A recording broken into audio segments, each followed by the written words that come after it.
Warm greetings from fall season that's getting colder. And we're here hopefully to warm our hearts and cool the fever of our greed and hatred and delusion. So one of the primary reference points, teachings, purposes of the Buddha's teaching is to understand and to end our suffering. And closely connected to this idea of bringing suffering to an end is to bring harming to an end, to live in a non-harming way, and to practice non-harming. The Eightfold Path is a path of practicing non-harming. And it's both not harming others, but also not harming ourselves. And in particular, when we get to the meditation part of the Eightfold Path, this is really about, if you really understand that what we're practicing here is non-harming to ourselves, it gives a different reference point for understanding what we're doing as we meditate. That we don't want to meditate in a way that harms us. So all kinds of ways we can get harmed, maybe mildly compared to what goes on in the world, but still significant ways that need to be somehow ironed out, released, so that we can really experience the delight and the joy of harmlessness and the absence of suffering. So we'll do this meditation today, and maybe we can keep that as a reference, that everything we try to do in meditation, there's the orientation not to add harm, intentional harm, not to. So we want to be careful with how we use our minds, what we think, what we intend, what we trying to do and accomplish as we meditate. Not to be greedy for meditation, for states of mind and trying to attain something in a way that's harmful, with expectations and demands and comparing ourselves with better states or with other people who certainly are further along, or whatever it might be. We also want to try to avoid having awareness be mixed up with aversion, with ill will, with pushing away or being angry or spiteful or upset in any kind of way. And then the absence of delusion, to be free of the confusion that our projections, our assumptions, our interpretations add to the field of our experience. And so all these things of this absence of harm is pointing to a kind of radical simplicity. A simplicity of awareness, of being present, that is not trying to do too much, but just enough to develop steadiness, presence, attention here and now, without that attention, without the mindfulness, in any way being yoked to, being harnessed to ways in which our mind is motivated by harm. Even the subtlest little form of it, holding on to something, wanting something. So to sit and experience, no matter what arises in our mind, and all kinds of things can arise. We're not necessarily responsible for what our thoughts and feelings, emotions might be. But to not pick it up, to meet everything with kindness or openness or simplicity that maybe goes along with the expression, not this. Not this will I get involved in. Not this will I pick up. No, thank you. Without aversion or hostility to what comes up, just a simple no, thank you. Not this. So sitting in a meditation posture that will allow you maybe to wake up a kind of attention, a kind of presence, embodied presence, embodied attention. And for people sitting upright in a chair or in a cushion, it's often beneficial to sit a little bit straighter than you normally would, in such a way that maybe your chest doesn't get puffed up, but is lifted up or opened up. And sometimes that brings the shoulders back a little bit. And to gently close your eyes. And to take some moments here to scan through your body to see where the obvious places might be that you can relax.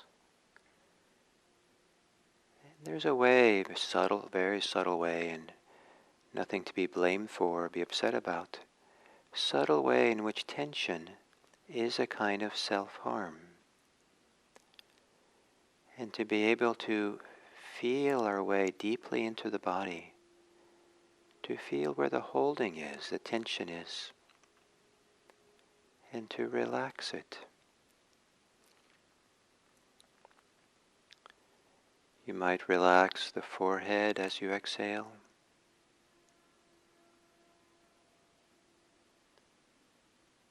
Relaxing around the eyes. Softening.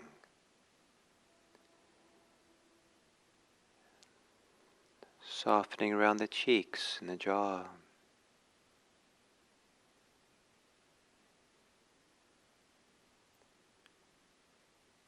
As if the muscles of the face can fall away from the skull as you exhale. They don't have to, the face doesn't have to be held close to the bone.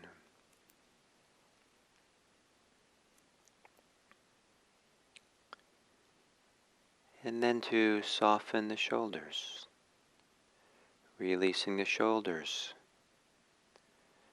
So the arms, the weight of the arms, allows a gentle pull of gravity to support letting go of tension in the shoulders, the shoulder joint.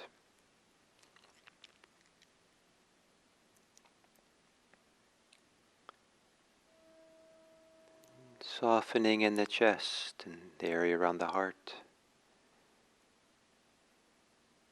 As you exhale, let the rib cage and really release, settle.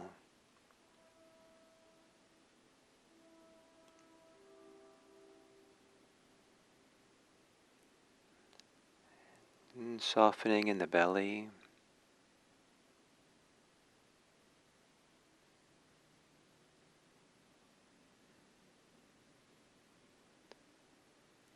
Relaxing down the arms and into the hands and fingers.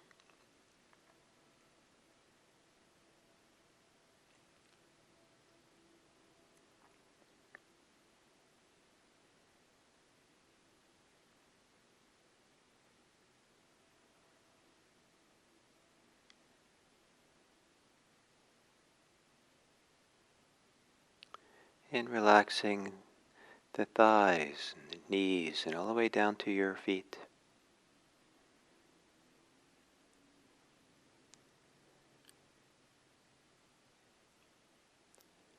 And to soften and relax also in the area of your brain, the mind, softening the mental activity of thinking and wanting and not wanting.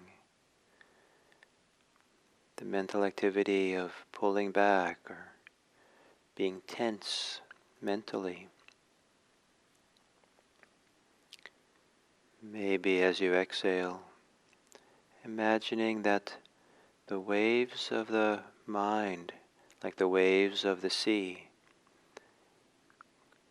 quiet down, get still, and the mind moves to being calm and spacious, broad, quiet, still surface of water.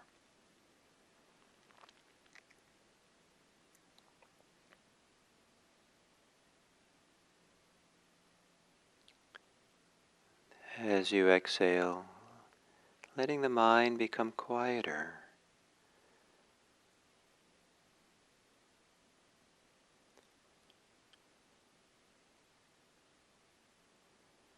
And perhaps you now can find within you maybe a feeling, maybe a understanding, maybe an inspiration, intuition of being harmless. The radical simplicity, without the need to do good, without the need to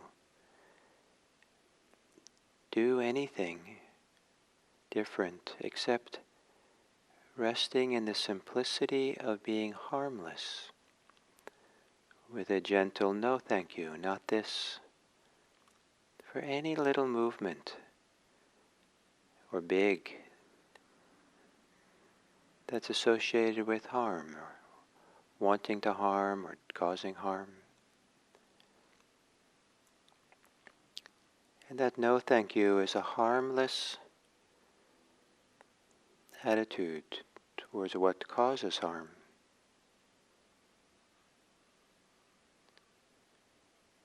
And then with this radical simplicity, become aware of your breathing. And the experiment is to explore how to be aware of your breathing. So it's a harmless awareness.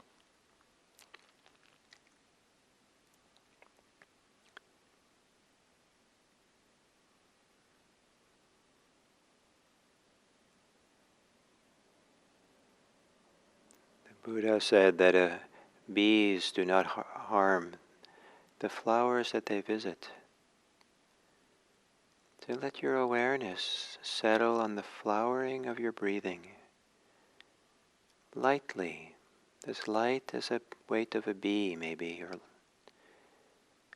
and just hover or rest on your breathing. And experiment and explore how the simplicity of awareness can feel like a harmless way of being with your breathing. And when the mind wanders off, how do you begin again with your breathing without any disappointment or berating oneself or annoyance? Just simple attention.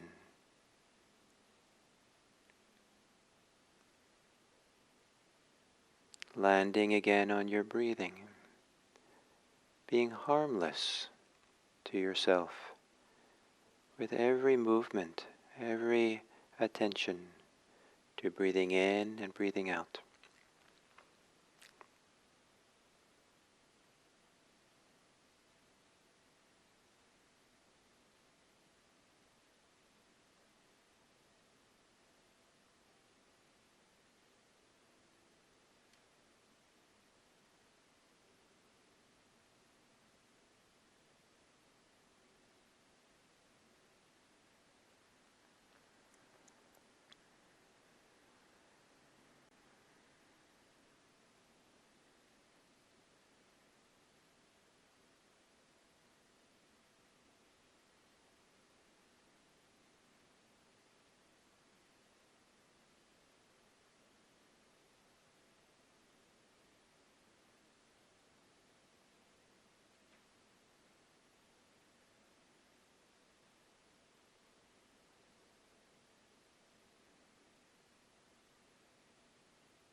to notice any subtle way in which you get involved with thoughts that come up, feelings, emotions, attitudes that arise. And if those attitudes or thoughts are harmful, then you might say, no, thank you. Not this. Not this in the sense of, you're not going to pick this up, get involved with this. So that just being aware is enough. And if it is simplicity of awareness, you could instead say, this also. And they're the same thing. This also I'll hold without picking up, being involved in, or not this will cause me to leave the simplicity of awareness of what is.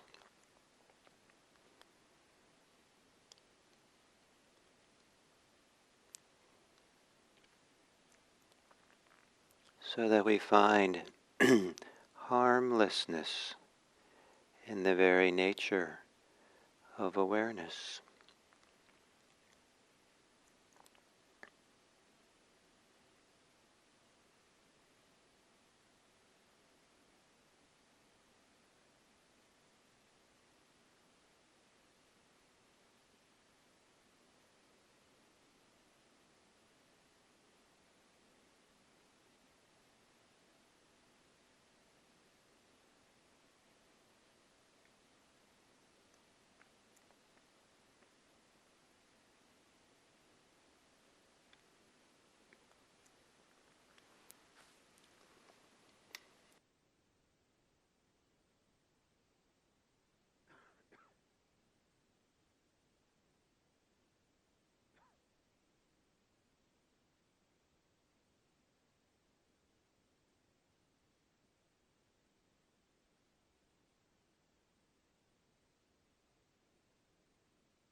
And then as we come to the end of this sitting,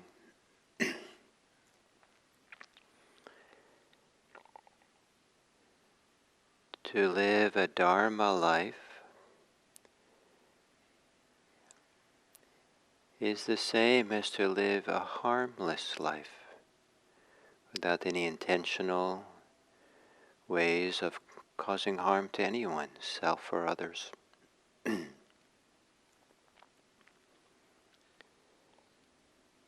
And to have a dedication to being harmless, to consider how to avoid harming in our speech, our actions, and in our minds. This is a wonderful aspiration to have at the end of every sitting, so that we go forth into the world with a deeper reference point for what it might mean to live a harmless life. That meditation teaches us a degree of peace, well-being, freedom, that we become disinclined to get involved with the agitation, the pain of that comes with causing harm. And may it be that as we come out of this meditation, that we dedicate this 30 minutes for the welfare and happiness of all beings.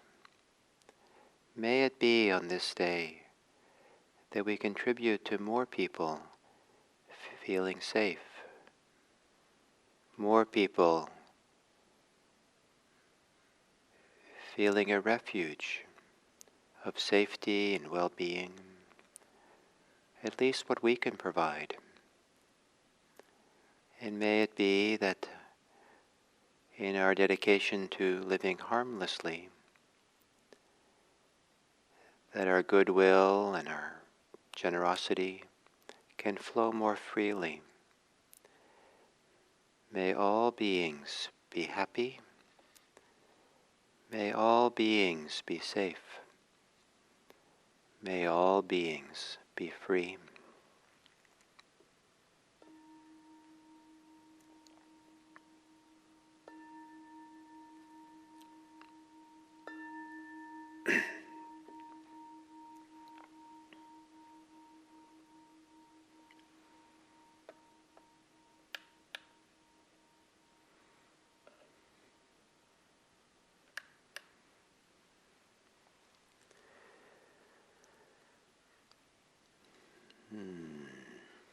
So,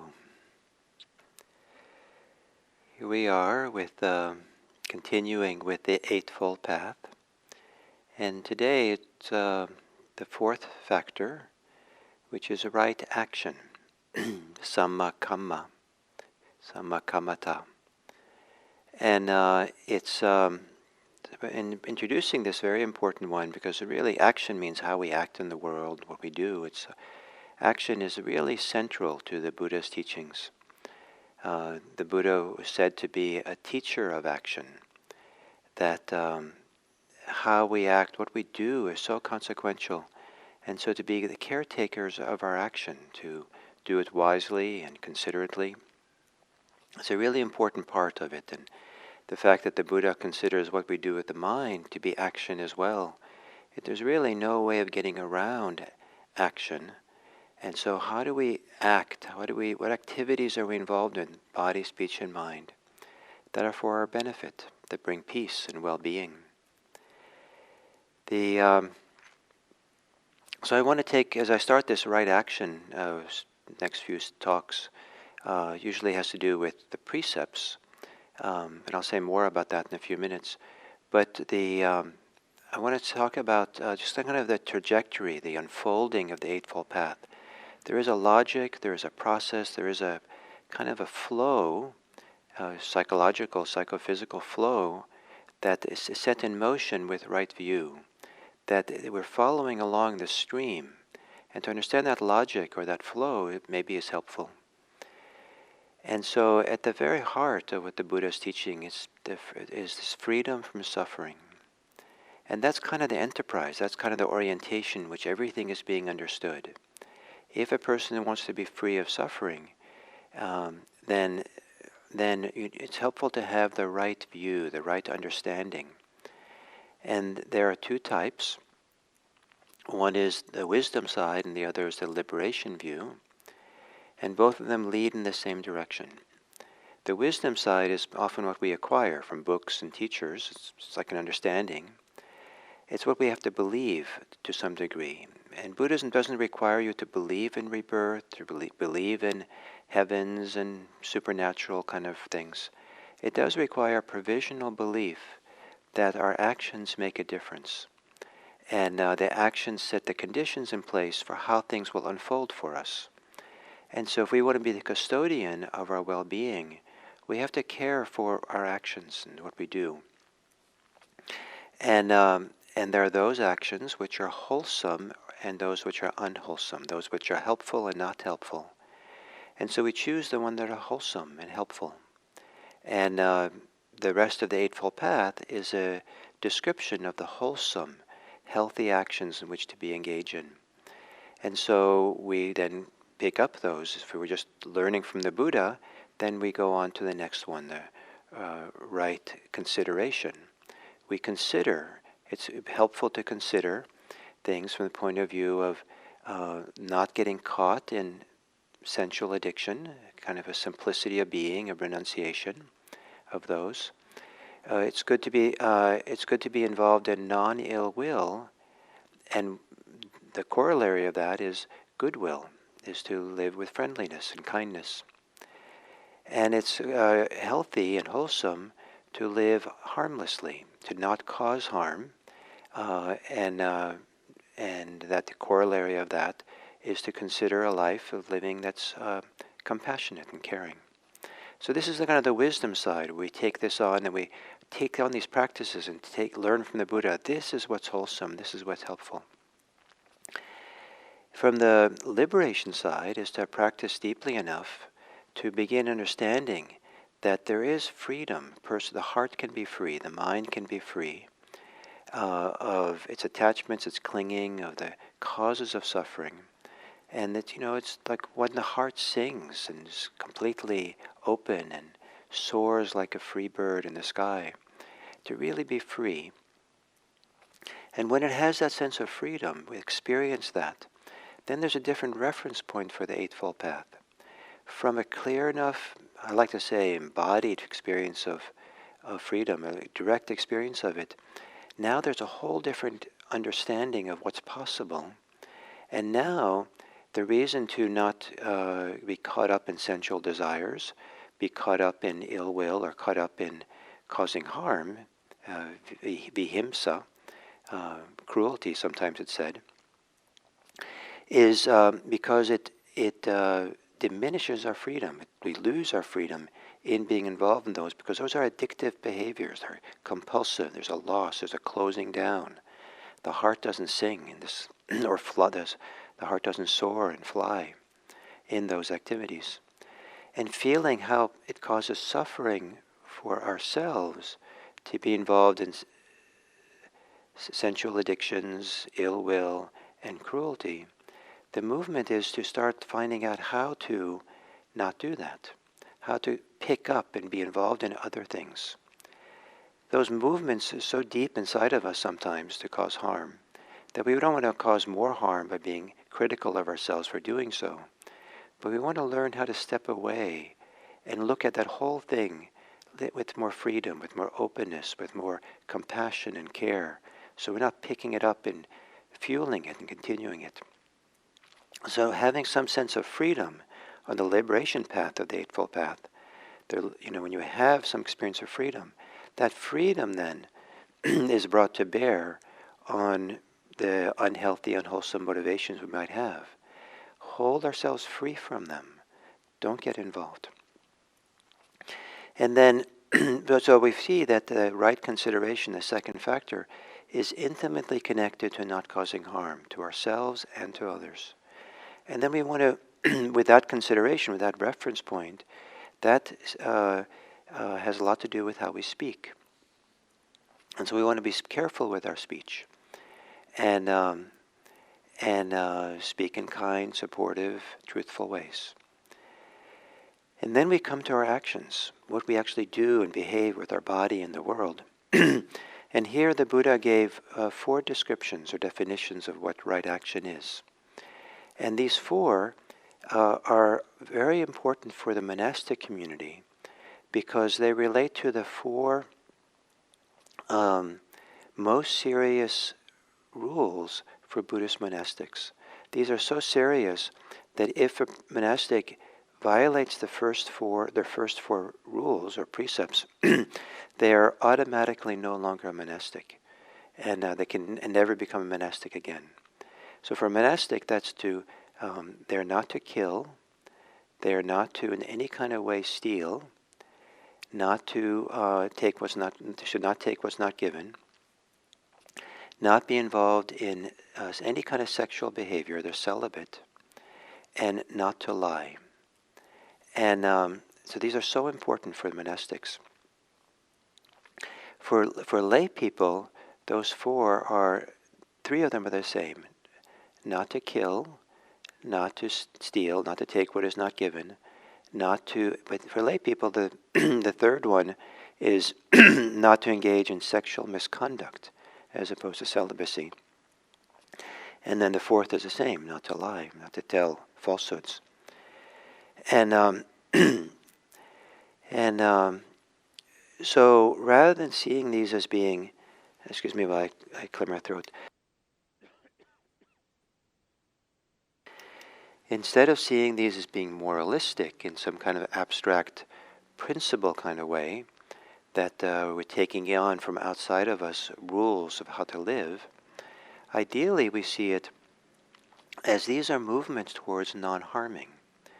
And we see how wise it is to not cause harm, and how much it's part of our movement towards liberation not to cause harm.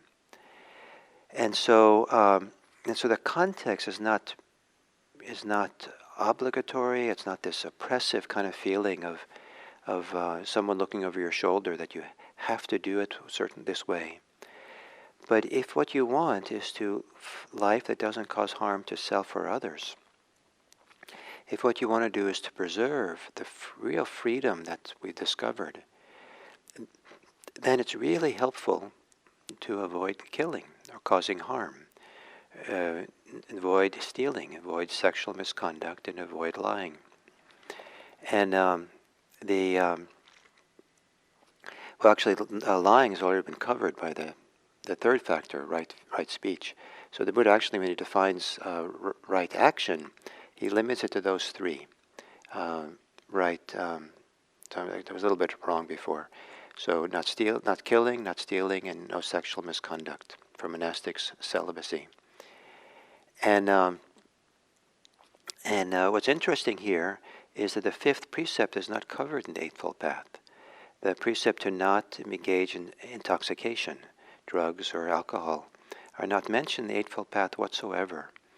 And that's because alcohol and drugs belong to a different category. They can cause a lot of harm to be involved in them, but not necessarily so.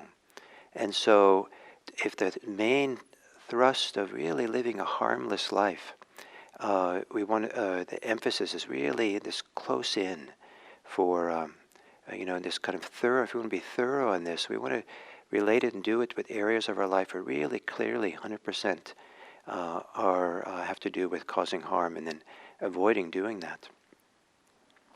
So the first one, not to kill, the Pali expression is not really, can be not to kill breathing beings, or not. It's a little bit more. Can also mean simply not to harm or not to strike. So you wouldn't even punch someone out. You don't want to cause any injury to anyone. And it's not just people, but it's anything that's breathing. And so how thorough do we want to live our lives in that level of harmlessness? Do we kill animals and birds and insects and pests that we have?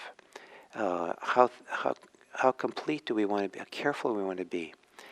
Buddhist monastics are supposed to be so careful that they don't want to kill anything in the ground, so that they're not actually allowed to do any gardening or farming, because their spade going into the ground might kill worms and things in the ground. And it's not so much that they don't supposed to kill the plant, but they're not supposed to kill the the animals and what breathes in the soil. And so how thorough do we want to be? Take this precept of not killing. And that's a very personal answer that everyone has to grapple with. Sometimes it's big for lay people. It becomes a question, where is the least harm? So if, for example, we have termites eating our home, where's the least harm? Is the least harm in killing the termites, or is there the least harm in letting the termites eat our house and beginning to destroy everything for us? There's a kind of for lay people, there's much more complex consideration about this and trade-offs that have to be given. And it's kind of unfortunate to live this way, but it seems to be part of the lay human life. And the monastic life can allow for a much thorough going kind of dedication to not harming. But for lay people, how do we find the balance? How do we find the right way to engage and live this life? And what I don't have good answers for that. What I love is that when people come to me and say, what about here? What about the insects? What about the gophers in my garden? I need food for my family. Or what about this and that? I'm kind of reluctant to answer for them and tell them what I think. But I love the fact that they're asking the question and finding their way with this and making the best choice, knowing that there is maybe always going to be a trade-off, and we have to decide where that trade-off is in extreme situations. The insects and animals and euthanasia and assisted suicide and all these kinds of questions. We have to kind of find our way by ourselves. But there are some areas that Buddhism, I think, is categorical around not killing. We don't kill human beings. And so it's very, very few times that Buddhism comes down. I think the Buddha comes down in so categorical way. We don't kill people. And so for the Buddha, then I think there'd be no capital punishment. For the Buddha, there would be no going to war and all kinds of questions all kinds of orientations or dedications that just raise a whole bunch of questions and considerations and protests and all kinds of things. What I like to emphasize here is that this first precept, first right action, not to kill, is a subject of deep reflection, contemplation, consideration. And regardless of what we decide to do, how we live our lives around this not killing thing, can we really base our choice, our decision, on the second factor of the Eightfold Path? Can we base it on the consideration for non-addiction to sensual pleasure and comfort, non-involvement with ill will, and non-involvement with cruelty? And even better, can we really base it on right view? And one I most favorite is the movement of freedom. Can we base whatever choice we make to really safeguard the deepest, most wonderful place of freedom that can exist in our own heart, to not give that up? So whatever we do with this precept of not killing, in terms of animals and pests and things like that, can we really have as a reference point to something deeper inside of us, where we're really safeguarding the highest quality of heart, of mind, of well-being that a person can have? The Buddha's teaching is a radical teaching of radical non-harming for self and others. So, the first of the right actions is not harming, and tomorrow I'll talk some about not taking what is not given, and then following sexual misconduct. So, thank you, and may this day be a day that you reflect and explore and consider the thoroughness in which you would like to practice non-harming in your life. And maybe you'll go out into the world and practice more non-harming in speech, in body, and in mind. So, thank you.